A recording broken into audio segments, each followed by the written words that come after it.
Sahabat Oase Rohani Katolik yang terkasih, dimanapun Anda berada, apa kabar Anda semua? Semoga Anda tetap sehat, tetap bersemangat, dan senantiasa bersyukur atas anugerah yang telah Allah berikan. Senang sekali saya, Bernadette Esther, bisa hadir dan menyapa Anda kembali dalam acara Oase Rohani Katolik edisi hari ini yang bertepatan dengan peringatan wajib Santa Agatha, perawan dan martir yang diperingati seluruh gereja Katolik semesta. Saya bacakan kalimat yang dibuat oleh Santa Agatha ya. Engkau melihat hatiku dan engkau mengetahui kerinduanku. Hanya engkau saja yang boleh memilikiku. Oleh sebab aku sepenuhnya adalah milikmu. Luar biasa ya, penyerahan diri Santa Agatha kepada Sang Pencipta. Sahabat Oase Rohani Katolik yang terkasih, hari ini kita akan mendengarkan Sabda Allah dari kitab pertama Raja-Raja, bab 8 ayat 1 sampai 7, dilanjutkan ayat 9 sampai 13. Dan kita juga akan mendengarkan Sabda Allah dari bacaan dari Injil Suci menurut Santo Markus, bab 6 ayat 53 sampai 56. Pada hari ini, kita juga akan mendengarkan renungan yang akan diberikan oleh Romo Thomas Ferry Suharto OFM. Mari kita sapa Romo Ferry lebih dulu. Apa kabar Romo Ferry? Baik, salam jumpa semuanya para sahabat Oase Rohani Katolik. Selamat jumpa lagi dengan saya. Puji Tuhan, kabar saya baik, luar biasa, dan penuh dengan sukacita. Terima kasih Romo Ferry senantiasa berkenan hadir dalam Oase Rohani Katolik untuk meneguhkan iman dan memberi berkat Allah kepada para pencinta Oase Rohani Katolik, Romo. Ya, saya juga suka karena bisa berbagi sambil diperkaya lagi tentu saja. Baik, kita mulai acara hari ini dengan doa pembuka yang akan dipimpin oleh Romo Ferry. Baik, saudara-saudariku, mari kita awali permenungan kita dengan mohon rahmat dan berkat Tuhan. Dalam nama Bapa dan Putra dan Roh Kudus. Amin. Allah yang makasih, kami bersyukur atas sabdamu yang merawat kehidupan iman kami, yang juga merawat kehidupan kami secara utuh dan penuh. Kami bersyukur bahwa sabdamu senantiasa membersihkan kami dari segala dosa dan menguatkan kami, dan untuk itu layaklah kami bersyukur, memuji dan memuliakan Engkau karena sabdamu yang juga telah menjadi manusia dalam diri Kristus Tuhan kami yang menjadi juru selamat kami. Semoga seperti sabda menjadi daging, maka pemahaman permenungan kami hari ini pun karena berkat rahmat-Mu juga semakin menjadi daging, menjadi semakin kenyataan dalam kehidupan kami sehari-hari. Karena itu Tuhan, kami mohon berkat-Mu untuk kami semua, bukalah mata, telinga, hati, budi kami, agar oleh karena rahmat-Mu semua dapat kami arahkan untuk mendengarkan sabda-Mu yang semoga bagikan benih yang tumbuh dan berkembang di dalam kehidupan kami sehari-hari, dan buat kami menjadi pribadi-pribadi bagaikan pohon yang kokoh yang juga bisa untuk menaung mereka yang membutuhkan pertolongan, kepedulian, dan perhatian kami, sebagaimana telah ditunjukkan oleh Yesus Kristus Putramu, Tuhan kami, yang juga kami dengarkan dalam Injil hari ini. Dialah Juru Selamat kami yang kami puji dan kami muliakan, kini dan sepanjang segala masa. Amin. Amin. Dalam nama Bapa dan Putra dan Roh Kudus. Amin. Antifon pembuka, inilah perawan yang budiman, yang keluar menyongsong Kristus dengan pelita bernyala. Bacaan dari kitab pertama Raja-Raja, bab 8 ayat 1 sampai 7, dilanjutkan ayat 9 sampai 13. Setelah rumah Allah selesai dibangun, Raja Salomo memerintahkan para tua-tua Israel dan semua kepala suku, yakni para pemimpin keluarga Israel, berkumpul di hadapannya di Yerusalem untuk mengangkut tabut perjanjian Tuhan dari kota Daud, yaitu Sion. Maka pada hari raya di bulan Etanim, yakni bulan ke-7, berkumpullah di hadapan Raja Salomo semua orang Israel. Setelah semua tua-tua Israel datang, imam-imam mengangkat tabut itu. Mereka mengangkut tabut Tuhan dan kemah pertemuan, serta segala barang kudus yang ada dalam kemah itu. Semuanya itu diangkut oleh imam-imam dan orang-orang Lewi. Sedang Raja Salomo dan segenap umat Israel yang sudah berkumpul di hadapannya berdiri bersama-sama dengan dia di depan tabut itu dan mempersembahkan kambing domba dan lembu sapi yang tidak terhitung dan tidak terbilang banyaknya. Kemudian imam-imam membawa tabut perjanjian Tuhan itu ke tempatnya, yakni di ruang belakang rumah itu, di tempat Maha Kudus, tepat di bawah sayap kerup-kerup. Sebab kerup-kerup itu mengembangkan kedua sayapnya di atas tempat tabut itu, sehingga kerup-kerup itu menudungi tabut serta kayu-kayu pengusungan dari atas. Dalam tabut itu tidak ada apa-apa selain dari kedua loh batu yang diletakkan Musa ke dalamnya di Gunung Horeb, yakni loh-loh batu bertuliskan perjanjian yang diadakan Tuhan dengan orang Israel pada waktu perjalanan mereka keluar dari tanah Mesir. Ketika imam-imam keluar dari tempat kudus, turunlah awan memenuhi rumah Tuhan, sehingga oleh karena awan itu, imam-imam tidak tahan berdiri untuk menyelenggarakan kebaktian. Sebab kemuliaan Tuhan memenuhi rumah itu. Pada waktu itu, berkatalah Salomo, Tuhan telah menetapkan matahari di langit, tetapi ia memutuskan untuk diam dalam kekelaman. Sekarang, aku telah mendirikan rumah kediaman bagimu, tempat engkau menetap selama-lamanya. Demikianlah sabda Tuhan. Syukur kepada Allah. Mazmur tanggapan dengan refren, bangunlah ya Tuhan, dan pergilah ke tempat peristirahatanmu. Bangunlah ya Tuhan dan pergilah ke tempat peristirahatan. Dengarlah, kami dengar tabut itu ada di Efrata. Kami telah mendapatinya di padang Yaar. Mari kita pergi ke tempat kediamannya dan sujud menyembah pada tumpuan kakinya. Bangunlah ya Tuhan dan pergilah ke tempat peristirahatan.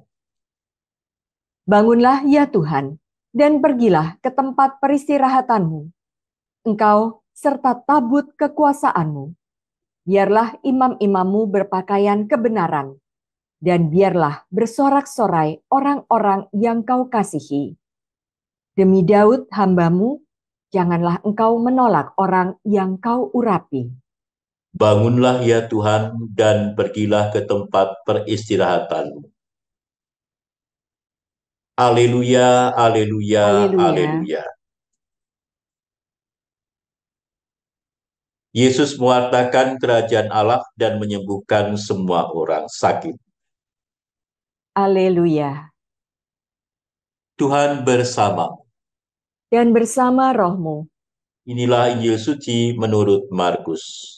dimuliakanlah Tuhan. Pada suatu hari Yesus dan murid-muridnya mendarat di Genesaret dan berlabuh di situ. Ketika mereka keluar dari perahu, orang segera mengenal Yesus. Maka berlari-larilah mereka ke seluruh daerah itu dan mulai mengusung orang-orang sakit di atas tilamnya kepada Yesus, di mana saja kabarnya ia berada. Kemanapun Yesus pergi, ke desa-desa, ke kota-kota, atau ke kampung-kampung, orang meletakkan orang-orang sakit di pasar dan memohon kepadanya supaya mereka diperkenankan hanya menjamah jubah-jubahnya saja, dan semua orang yang menjamahnya menjadi sembuh. Demikianlah sabda Tuhan. Terpujilah Kristus.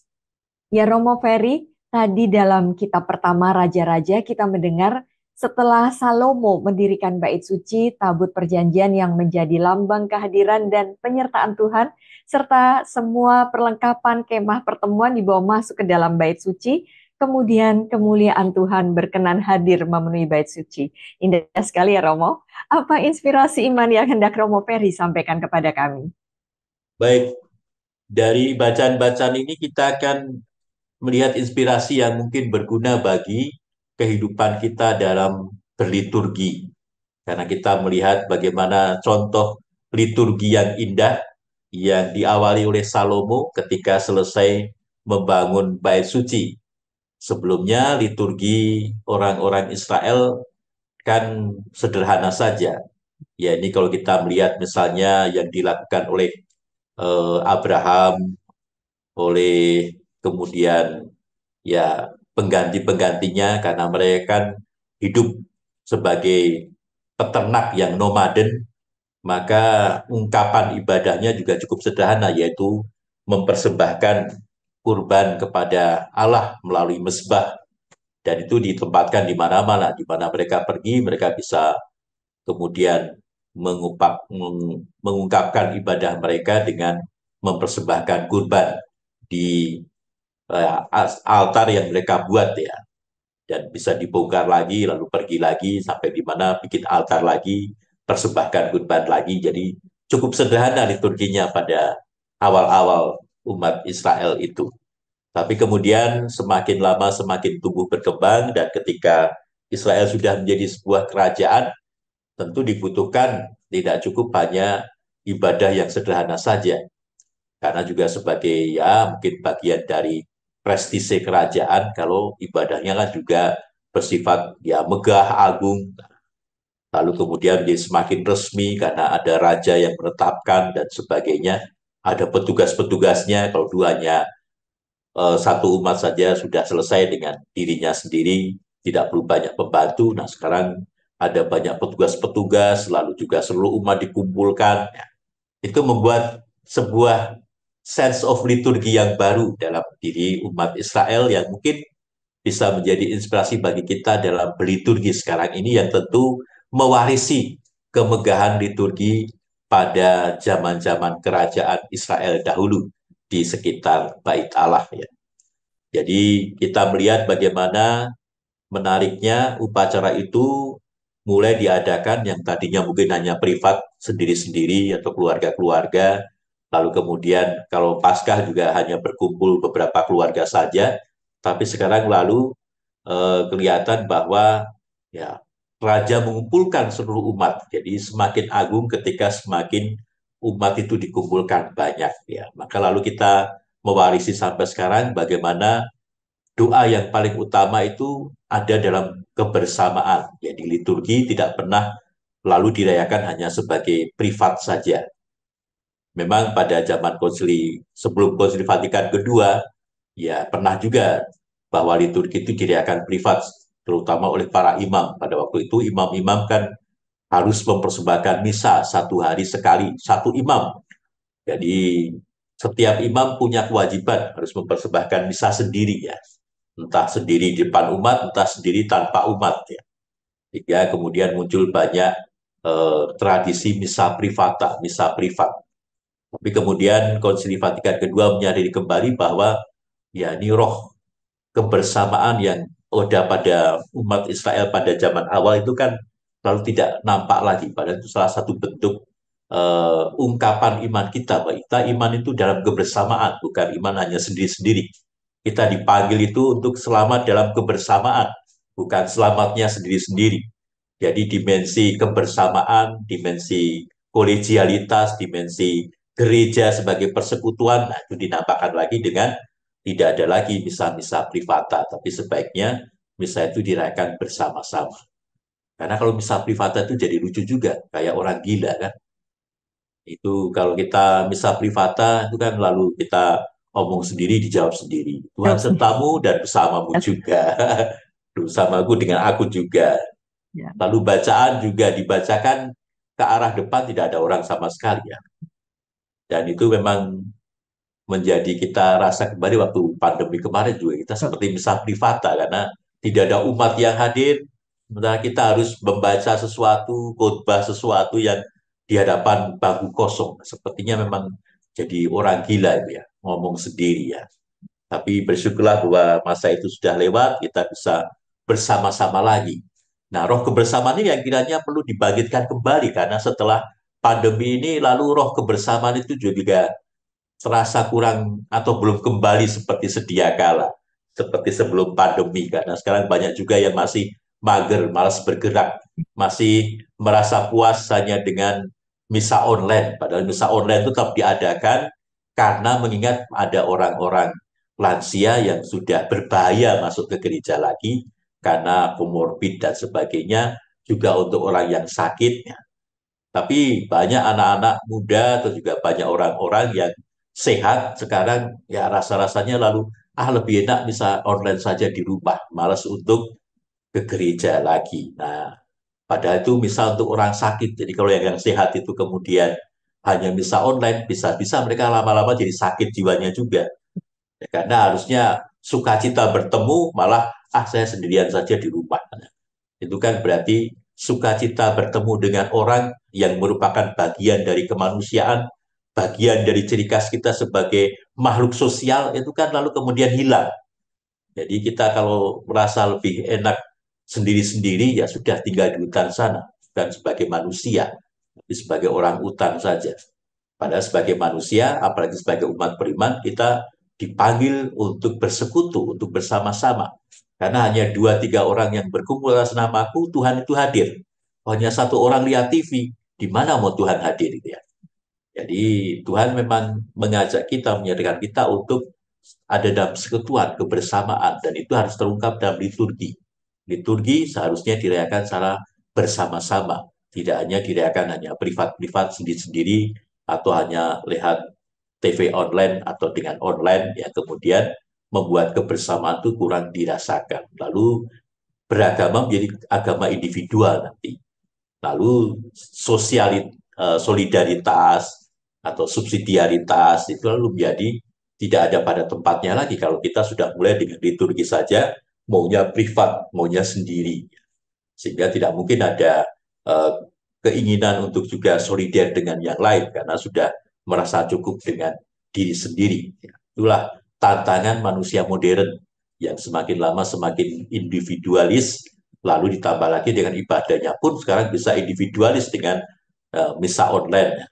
Lalu kemudian akan merusak suasana dan juga ya hidup beriman kita yang seharusnya ditujukan dalam kebersamaan dan telah dipanggil untuk kebersamaan, lalu kemudian hanya menjadi individualisme dan egois saja. Nah, itu makanya semangat tadi, bagaimana meriahnya, bagaimana luar biasa, karena apa? Karena seluruh umat dikumpulkan, jadi bukannya soal karena petugasnya pakai baju warna-warni atau apa, tapi karena kebersamaannya itu, sehingga orang merasa menjadi satu umat, satu jemaat dengan satu Allah bersama yang menyatukan mereka. Kiranya itu menjadi inspirasi yang kokoh bagi kita. Hal yang kedua, kita lihat juga mulai ada kesadaran akan adanya alat-alat yang dikhususkan untuk ibadah. Jadi ada perkakas-perkakas yang tidak sembarangan dipakai, tapi ini dikhususkan untuk ibadah. Maka mulailah tradisi yang sampai sekarang kita juga warisi, yaitu bagaimana kita barang-barang liturgi itu kita mohon supaya diberkati untuk kita pakai. Kadang-kadang kan kita ada yang datang, mohon rosario-nya diberkati Romo. Lalu apanya diberkati. Nah, kadang-kadang saya juga bingung nih diberkati itu maksudnya apa? Apakah orang paham juga atau hanya sekedar latah apa-apa diberkati. Nah, sampai kadang-kadang orang datang, Romo mohon sendal saya diberkati loh. Untuk apa sendalnya diberkati ya? Lalu ya sendalnya supaya ya selama saya jalannya, nah perjalananmu yang diberkati ya. Sendalnya mah kalau kamu hati-hati ya mau sendalnya baik tidak baik ya tetap selamat ya. Jadi bukan pada sendalnya, tapi pada ya kamunya yang berjalan dengan baik ya seperti itu. Tapi ada juga yang apa saja diberkati. Padahal kalau kita mohon diberkati, rosario diberkati karena apa? Diberkati Benar. kan berarti dikhususkan. Ya. Jadi rosario ini sekarang saya khususkan hanya untuk berdoa, hanya untuk kegiatan yang berhubungan dengan Tuhan. Maka rosario ya dipakai untuk berdoa. Jangan rosario bisa diberkati hanya untuk dipakai sebagai kalung, tapi nggak pernah rosario. Itu jadi salah kaprah. Untuk apa kamu minta diberkati kalau hanya sebagai kalung? Rupanya saya selamat. Berarti nanti kita salah langkah, itu dikira kita berkat itu loh jimat ya. Ya kan? Betul. Keselamatan bukan pada letak rosarionya, tapi atau barangnya rosario itu, tapi keselamatan pada ya kalau kita berdoa bersatu dengan Tuhan, dengan doa-doa kita, lalu kita milih selamatnya di situ. Bukan karena punya rosario udah berkati, lalu itu jadi jimat seolah-olah keselamatannya ada di situ. Jadi memang di situ kita lalu melihat bahagian ada perkasa-perkasa yang dikhususkan, diberkati, karena memang hanya dipakai untuk hal-hal yang berhubungan dengan ibadah, ya, supaya lalu tidak terjadi hal seperti profanisme. Jadi hal yang ini dipakai untuk yang lain dan tidak ada keputusan lagi ya. Karena kan kita mau melihat bahwa ibadah pada Tuhan itu di atas segala-galanya. Maka barang-barangnya pun bukan barang-barang yang biasa kita pakai untuk hal lain, tapi ini hanya khusus untuk kalau saya beribadah kepada Tuhan. Nah, itu juga yang kita bisa lihat warisan yang bisa kita terima sampai saat ini dari ibadah yang ditampilkan dalam bacaan pertama yang cukup kaya, megah, dan meriah itu. Baik Romo, terima kasih sudah mengingatkan kami bahwa Salomo dan umat Israel saja membutuhkan rumah Allah karena mereka merindukan kehadirannya. Kita tadi diingatkan bagaimana dengan kita sendiri. Apakah kita juga mencari dan merindukan Tuhan dengan hadir ke dalam gereja dan bersama-sama dengan umat yang seiman untuk memuji dan memuliakan Tuhan. Romo, mohon penjelasan untuk ayat yang di ayat nomor 12 ini, Romo. Ya, Dikatakan di situ, pada waktu itu berkatalah Salomo, Tuhan telah menetapkan matahari di langit, tetapi ia memutuskan untuk diam dalam kekelaman. Ini ada semacam kontradiksi ya Romo. Bagaimana menjelaskan hal ini Romo? ya. Jadi pada waktu itu kan Salomo menjadi prihatin karena Allah sendiri kan hanya dalam kemah perjanjian. Jadi kemah yang tidak menetap, yang tidak permanen. Sementara Allah sendiri menetapkan matahari cahaya yang begitu permanen, dan dia sendiri seolah-olah tinggal di tempat yang tidak permanen gitu ya. Meskipun memang Allah juga tidak membutuhkan tempat yang permanen atau yang itu, karena bagi Tuhan kan di mana saja adalah tahtanya. Tapi ini keprihatinan Salomo. Jadi Salomo yang Ya, prihatin kalau saya saja punya rumah, banyak hal ditetapkan secara permanen, kenapa Allah itu seperti di tempat yang tidak jelas itu ya. Lalu itulah yang membuat Salomo ingin membangun bait Allah yang kokoh, yang memang permanen, supaya lalu menjadi jelas bahwa Allah beristirahat atau bertahta di sana. Jadi sebagai kejelasan eh, bagi Allah. Tetapi memang itu jadi inspirasi bagi kita bahwa dari pihak Tuhan sendiri, Tuhan tidak menuntut macam-macam ya. Jadi Tuhan juga tidak membutuhkan ibadah-ibadah kita sebenarnya. Tuhan tidak membutuhkan pujian kita. Salah satu privasi kan mengatakan pujian yang kami tunjukkan padamu tidak tidak menambah mengubah, tidak menambah sesuatu apapun ya, kepada bagi kemuliaan kemuliaanmu, Tuhan tapi dan berguna bagi kami. Nah, keselamatan jiwa kita. ya, jadi itulah yang dirasakan Salomo. Jadi meskipun tentu Allah tidak membutuhkan, tapi berguna bagi Salomo dan juga umat supaya menemukan tempat yang permanen untuk memuji dan memuliakan Tuhan. Dan itu yang membuat iman mereka juga menjadi semakin teguh ya, semakin permanen, semakin stabil, tidak lalu pasang surut dan kemudian hilang.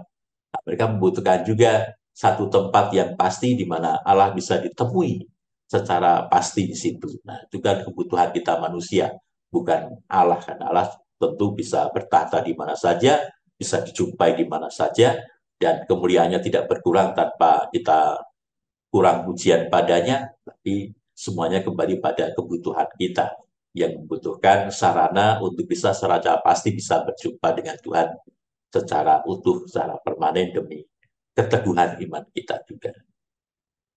Baik, Romo. Terima kasih sudah mengingatkan kita. Sahabat Oase Rohani Katolik yang terkasih, mari kita endapkan sejenak apa saja yang sudah Romo Ferry sampaikan tadi. Bila kita masih belum hadir di dalam gereja untuk berjumpa dengannya, mari kita meluangkan waktu dan kita kembali membawa segala kerinduan kita untuk berjumpa dengan Tuhan dan bersama-sama memuji kemuliaan-Nya. Kita akan jeda sejenak dan jangan kemana-mana karena setelah jeda kita akan mendengarkan inspirasi iman dari Injil Suci menurut Markus. Tetaplah bersama kami.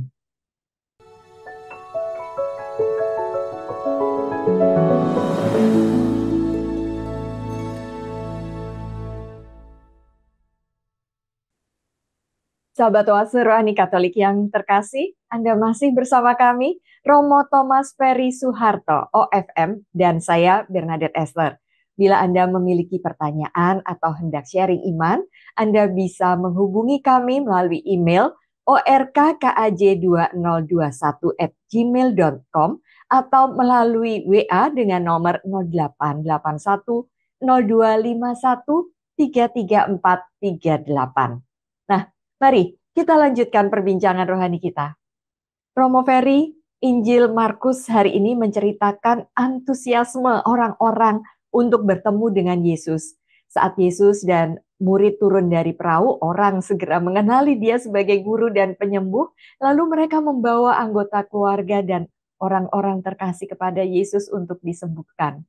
Apa inspirasi Injil, apa inspirasi iman dari Injil Markus yang kita dengar hari ini, Romo? Baik, saudara-saudari, para sahabat Oase Rohani Katolik, Injil ini juga bisa mengingatkan kita akan juga liturgi, ya, khususnya Ekaristi dan apalagi yang marak kemudian Ekaristi penyembuhan, di mana banyak orang berbondong-bondong ingin disembuhkan oleh ya kuasa Tuhan yang dijumpai dalam Ekaristi. Sehingga di mana-mana ada marak juga Ekaristi penyembuhan yang biasanya yang hadir pasti seperti yang digambarkan dalam Injil hari ini ya. Semua berbondong-bondong datang untuk minta disembuhkan dalam Ekaristi penyembuhan itu ya. Memang juga ada banyak juga yang disembuhkan, tapi yang penting juga semangat ya, semangat untuk menjadi sembuh dan percaya bahwa Tuhan itu memang memberi kesembuhan seperti yang kita dengar di dalam Injil. Namun kadang kita lupa bahwa ya sebenarnya ekaristinya sama saja. Ya. Atau dengan kata lain, semua ekaristi adalah sebuah ekaristi penyembuhan juga. Betul. Karena yang penting, kan ini bukan soal ekaristi yang berbeda, tapi bagaimana antusiasme kita, semangat kita. Jadi kalau kita punya antusiasme yang sama dalam setiap ekaristi, maka ekaristi pasti menjadi sebuah ekaristi penyembuhan bagi kita, tanpa harus menunggu ada ekaristi yang khusus bertemakan untuk penyembuhan, atau ekaristi yang memang lalu dikhususkan untuk orang-orang sakit seperti itu. Setiap ekaristi untuk siapa saja, untuk kapan saja, kalau kita datang dengan antusiasme seperti umat yang digambarkan dalam Injil hari ini, tentu menjadi bagi kita ekaristi yang menyembuhkan. Kan kita sudah berdoa waktu tubuh dan darah Kristus dihujukkan setelah anak domba Allah, dan kita lalu menjawabnya, toh Tuhan bersabda saja, maka hambamu akan sembuh. Nah, itu kan jadi bagian dari ungkapan kepercayaan kita. Tentu kesembuhan bukan kesembuhan secara jasmani saja, ke penyakit-penyakit jasmani, tapi juga kesembuhan secara utuh dan penuh, kesembuhan rohani kita juga, kesembuhan mental kita juga. Yang kadang-kadang kita kurang sadari itu perlu juga kesehatan mental kita ya.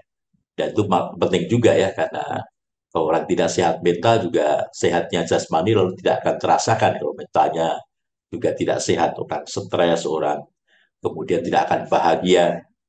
Maka kesehatan, kesembuhan yang diharapkan tentu kesembuhan yang utuh dan penuh, tidak hanya jasmani tapi juga rohani kita, iman kita. Dan setiap ekaristi pasti menjadi ekaristi penyembuhan bagi kita kalau kita merayakannya dengan antusiasme yang sama dengan antusiasme orang-orang ini yang berjumpa dengan Yesus, yang rindu pada Yesus. Nah, kerinduan ini yang kemudian akan menyembuhkan kita.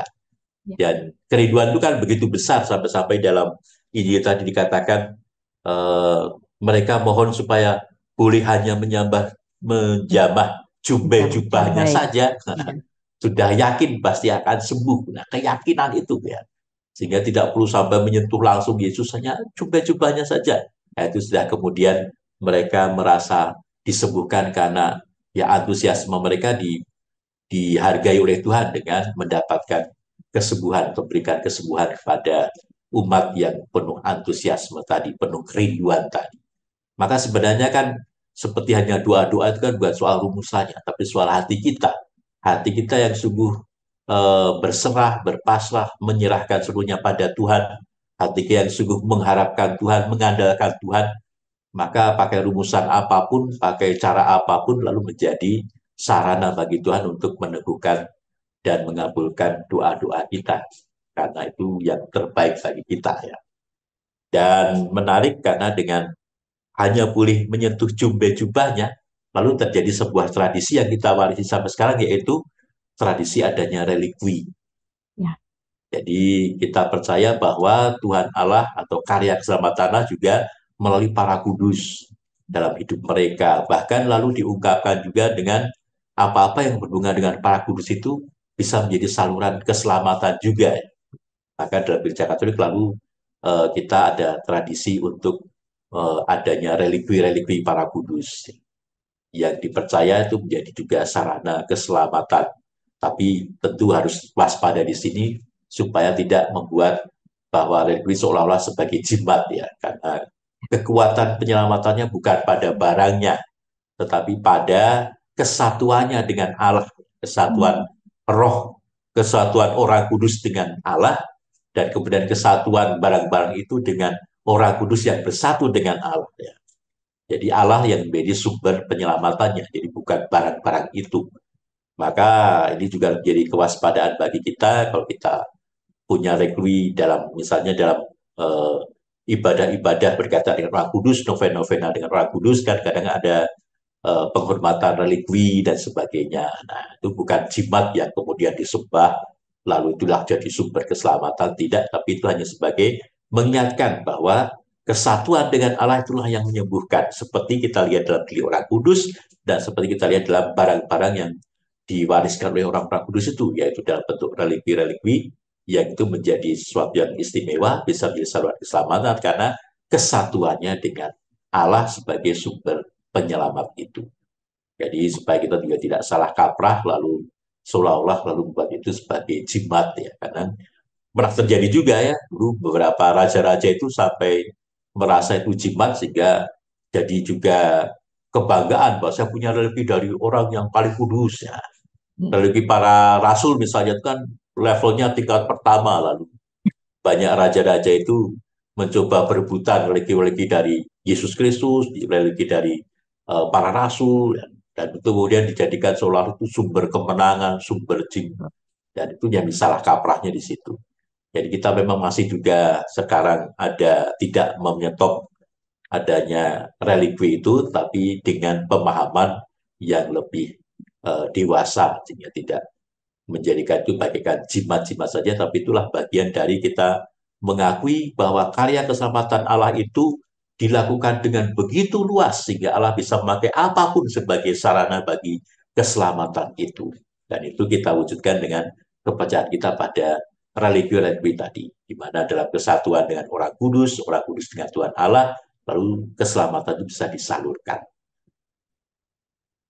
Ya, Romo Ferry, pada Injil Markus hari ini kita juga melihat bahwa mukjizat itu tidak hanya terjadi ketika Tuhan bersabda atau beraksi dengan menyentuh, menyembuhkan, tetapi dia juga mukjizat terjadi karena ada usaha dan gerakan orang untuk tanda kutip menjamah Tuhan. Tadi ditunjukkan dengan kepercayaan bahwa dengan jamah jumbai jubahnya saja orang akan sembuh. Artinya ada ungkapan kerendahan hati dan kepercayaan yang luar biasa bahwa kita akan disembuhkan kalau kita juga ikut mendekat kepada Tuhan ya Romo. Ya. Jadi memang yang namanya mujizat atau lebih luasnya lagi karya keselamatan itu terjadi karena adanya dua belah pihak ya. Seperti hanya perjanjian kan itu kan dua belah pihak, Allah dan manusia. Demikian juga mujizat atau karya keselamatan terjadi karena dua belah pihak. Jadi ada keaktifan dari dua belah pihak. Allah yang menurunkan rahmatnya, manusia yang punya disposisi batin. Disposisi batin yang percaya, yang yakin bahwa Allah itu mampu menyelamatkan, dan itu dilakukan oleh Allah dengan apa saja ya Allah berkenan memakainya ya, seperti itu, sehingga melalui relikwi, melalui ibadah, melalui macam-macam, melalui doa-doa, melalui perantaraan Maria, orang kudus dan sebagainya, yang kemudian menyatukan dengan Yesus sebagai perantara utama. Jadi ada disposisi batin kita, yang ketika disposisi batin itu bertemu dengan rahmat Allah yang turun, nah itulah yang namanya mujizat, itulah yang namanya karya keselamatan. Jadi sakramen-sakramen pun bukan sesuatu yang pasti terjadi, ya tergantung juga disposisi iman kita. Ya. Kalau kita terima komuni, tapi kita nggak percaya bahwa itu adalah tubuh Kristus, ya tetap bukan tubuh Kristus jadi yang kita terima, tetap jadi roti doang ya. Karena itu ya disposisi batin kita menjadi penting juga agar mujizat itu terjadi. Jadi itu sungguh-sungguh menjadi tubuh Kristus ketika kita menyambutnya juga sebagai tubuh Kristus, bukan sebagai roti, bukan sebagai hal yang biasa, tapi sebagai sungguh-sungguh tubuh Kristus meskipun rupanya bentuknya roti, tapi kita yakin itu tubuh Kristus. Maka lalu kita sambut sungguh-sungguh menjadi tubuh Kristus. Sehingga kemudian kan diungkapkan dengan kalau diberikan kan ini tubuh Kristus, kita jawab amin. Artinya kita memang mengakui, meyakini itulah tubuh Kristusnya. Sehingga masuk ke tubuh kita juga sebagai tubuh Kristus. Bukan kembali jadi roti biasa karena kita nggak percaya lagi ya. Seperti itu. Baik, Romo. Kalau dari bacaan pertama tadi dari kitab Kejadian, kitab pertama Raja-Raja, lalu kemudian dengan Injil suci menurut Markus, apakah ada benang merah yang bisa ditarik, Romo, dari kedua Ya, bacaan liturgi hari ini? kedua bacaan tadi mengingatkan kita atau menyadarkan kita akan spirit utama liturgi atau ibadah, yaitu bukan hanya sebagai sesuatu yang datang dari Allah, yang penuh dengan kemuliaan, tapi juga mengingatkan kita akan pentingnya dari pihak kita, disposisi batin kita, antusiasme kita, kerinduan kita. Kitalah yang membutuhkan ibadah itu, bukan Allah. Karena itu hati kita yang penting juga dalam ibadah itu. Jadi jangan hanya menunggu datang dari Allah atau datang dari orang lain jadi petugas, tapi saya sendiri apa perannya dalam liturgi itu. Nah, setiap ekaristi pun, setiap ibadah, setiap sakramen itu mengundang peran dari kita semua yang merayakannya. Entah sebagai petugas, entah sebagai umat yang hadir. Umat pun petugas ya. Jadi Ya, bukan hanya sebagai penonton, tapi dia juga bertugas sebagai umat untuk kemudian juga aktif dalam perayaan itu sebagai wujud dari saya yang antusias, saya yang merindukan, saya yang memang punya kepentingan dalam ibadah ini. Jadi bukan saya memuji karena ini untuk Allah, Allah yang membutuhkan, tidak, justru saya yang membutuhkan. Nah itu ya antusiasme saya, peran saya itu yang harus disadari. Nah seringkali kita sebagai umat merasa hanya jadi penonton saja, tidak menjadi petugas juga ya. Atau tidak menjadi orang yang mau terlibat. Maka kadang-kadang ya ya kalau ingat jawab, kalau lagu juga ya kalau ikut nyanyi, kalau enggak ya enggak apa-apa. Ya, seperti tidak seperti ada saya punya kerinduan untuk menyanyi, apapun suara saya jelek tidak jelek, yang penting saya juga menyanyi. Ya. Kan nanti dipadu dengan paduan suara. Paduan suara itu hanya pendukung saja, bukan yang utama. Yang utama kita umat semuanya itu menyanyi. Karena itu adalah doa kita kan bernyanyi dua kali berdoa soalnya. Jadi itu doa kita. Jadi kita memang sungguh-sungguh terlibat dalam lagu, dalam dialog dan sebagainya. Dengan demikian lalu kita berperan bukan hanya sebagai penonton. Nah, akibatnya apa kalau kita hanya menjadi penonton? Kita pasti hanya membutuhkan yang sesuai dengan harapan kita. Kalau paduan suaranya bagus, baru kita merasa senang. Kalau khotbahnya lucu, baru kita merasa senang. Ya. Padahal seharusnya tanpa menunggu ada khotbah yang bagus, tanpa menunggu ada paduan suara yang begitu indah, kita sudah dengan kerinduan datang. Nah, kalau orang rindu datang, orang antusiasme datang, mau paduan suaranya biasa-biasa saja, mau khotbahnya juga biasa-biasa saja, bagi dia luar biasa. Karena dia datang dari hati yang luar biasa. Dan itu akan membuat perayaan kasih menjadi luar biasa seperti yang kita lihat dalam bacaan pertama tadi. Begitu megah, begitu meriah, karena semua umat ikut padu dalam kerinduan akan Tuhan. Sehingga meskipun sederhana, semua diriakan dan diterima sebagai hal yang luar biasa. Jadi luar biasanya kasih bukan pada khutbahnya yang bagus, paduan suaranya indah, tapi pada hati kita semua yang merayakan yang datang dengan hati yang luar biasa. Itu yang kiranya menjadi inspirasi dari bacaan-bacaan Ekaristi hari ini.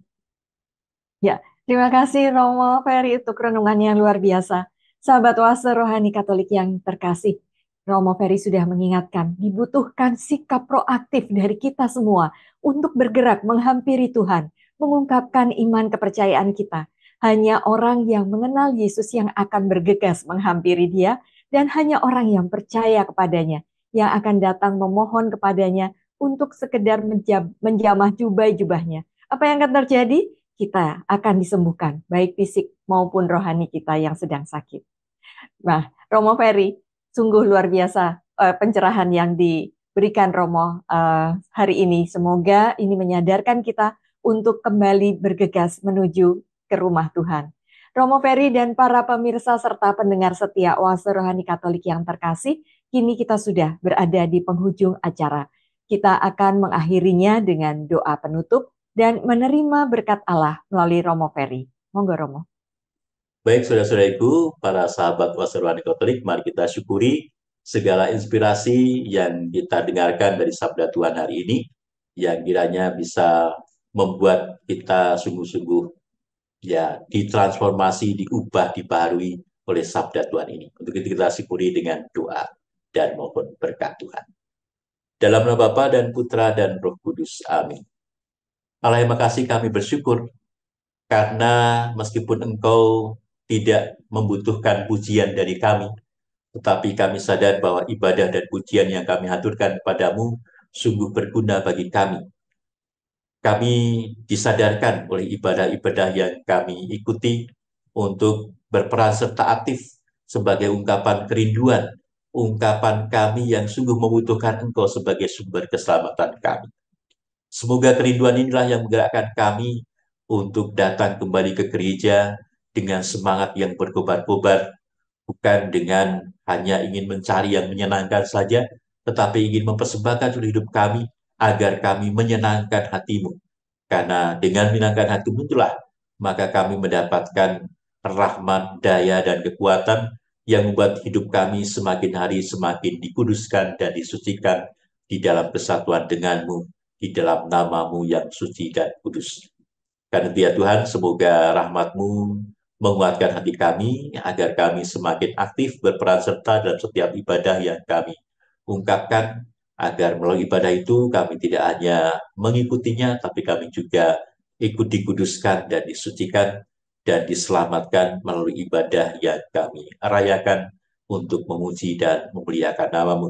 Semoga kemuliaan namamu juga kami wartakan, tidak hanya melalui kata-kata dan puji-pujian, tapi juga dalam kehidupan kami sehari-hari, di dalam kami melaksanakan kehendak-Mu, karena setiap kami melaksanakan kehendak-Mu, demi keselamatan jiwa banyak orang, itulah kami memuji dan melihat Engkau dengan ibadah yang berkenan padamu.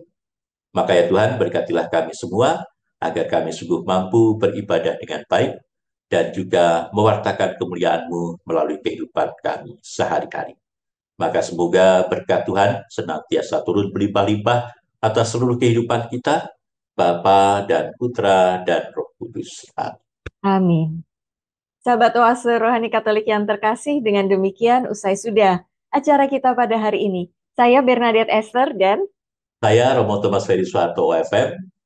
kami berdua pamit undur diri. Sampai jumpa pada acara Oase Rohani Katolik edisi berikutnya. Salam.